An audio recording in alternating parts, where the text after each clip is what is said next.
Secunderabad, Nagar Kurnool, Hyderabad parliament నియోజకవర్గాల నేతలతో Congress incharge Meenakshi Natarajan భేటీ అయ్యారు. ఎమ్మెల్యే క్వార్టర్స్లో ఎమ్మెల్యేలతో సమావేశమయ్యారు. మధ్యాహ్నం ఎమ్మెల్సీలు, ఎంపీలు, సాయంత్రం కార్పొరేషన్ చైర్మన్స్తో సమీక్ష సమావేశం ఉంటుంది. ప్రభుత్వ పథకాలు ప్రజల్లోకి తీసుకెళ్లడం, లోకల్గా ఉన్న ప్రాబ్లమ్స్పై ఆరా తీస్తున్నారు.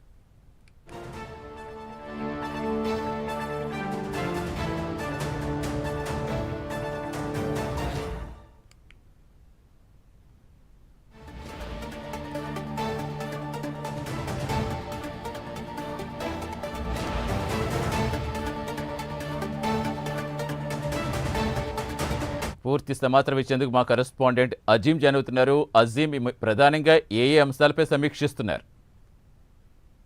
నటరాజన్ వరుసగా పార్లమెంట్ వారీగా ఏదైతే సమీక్షా సమావేశాలు నిర్వహిస్తున్నారో ఇందులో భాగంగా ఇప్పటికే సుమారు 12-14 పార్లమెంట్ సంబంధించినటువంటి నియోజకవర్గాల సమావేశాలు కూడా ఏదైతే ముగిశాయి. అయితే ఈ రోజు ముఖ్యంగా చూసినట్లయితే సికింద్రాబాద్, వరంగల్, నాగర్ కర్నూల్ పార్లమెంట్ పరిధిలోని ఎమ్మెల్యేలతో అలాగే అక్కడ కంటెస్ట్ చేసి ఓడిపోయినటువంటి ఇన్ఛార్జ్లతో అయితే సమావేశం ఏర్పాటు చేశారు.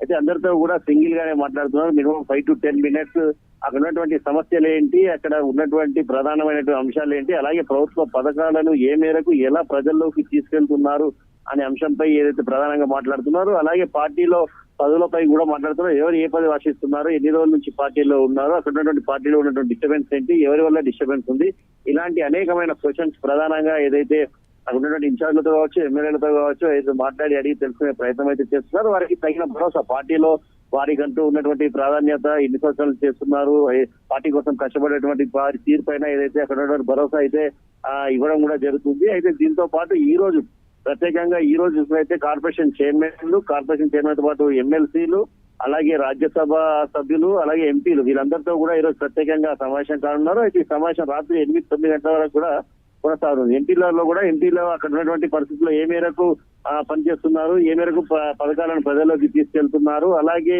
నామినేటెడ్ అయినటువంటి కార్పొరేషన్ చైర్మన్ల పనితీరు ఎలా ఉంది, వాటి లిస్ట్ అంతా కూడా మీనాక్షి నటరాజన్ దగ్గర ఉంది. ఎవరు ఏ మేరకు స్పందిస్తున్నారు, ఎలా రియాక్ట్ అవుతున్నారు, ప్రజల్లో ప్రభుత్వ పథకాలు ఏ మేరకు తీసుకెళ్తున్నారు, ఎవరు ఏ మీటింగ్స్ కి పార్టీ ఇచ్చినటువంటి గైడెన్స్ ప్రకారం అటెండ్ అవుతున్నారు, ఇలాంటి అనేక కోణాల్లో వారితో డిస్కషన్ చేసి ఏదైతే పార్టీకి ఉన్నటువంటి పార్టీ పరిస్థితులపై ఆరా తీసే ప్రయత్నం చేస్తున్నారు. అలాగే మనం చూసాం ఇటీవల కేవలం ఏదైతే కమిటీలకు సంబంధించి డిసిప్లిన్ కమిటీ, పిఎస్సి కమిటీ, అలాగే క్రమశిక్షణ కమిటీ, ఇలా 5 కమిటీలను నియమించింది. అయితే ప్రధానమైన కమిటీలు ఏవైతే ఉన్నాయో టీపీసీసీ జనరల్ సెక్రటరీ కావచ్చు, అధికార ప్రతినిధి, అలాగే వర్కింగ్ ప్రెసిడెంట్, వైస్ ప్రెసిడెంట్ సంబంధించినటువంటి లిస్టు కూడా రావాల్సింది. సో వీరిలో సీనియర్లను కూడా ఇప్పుడే అయితే వాళ్ళని అలర్ట్ కూడా చేస్తున్నారు. ఎవరికి వస్తాయో రావో అనే దానిపైన కూడా అలర్ట్ చేసుకుంటే సమావేశంలో అయితే తెలియజేస్తున్నారు సతీష్.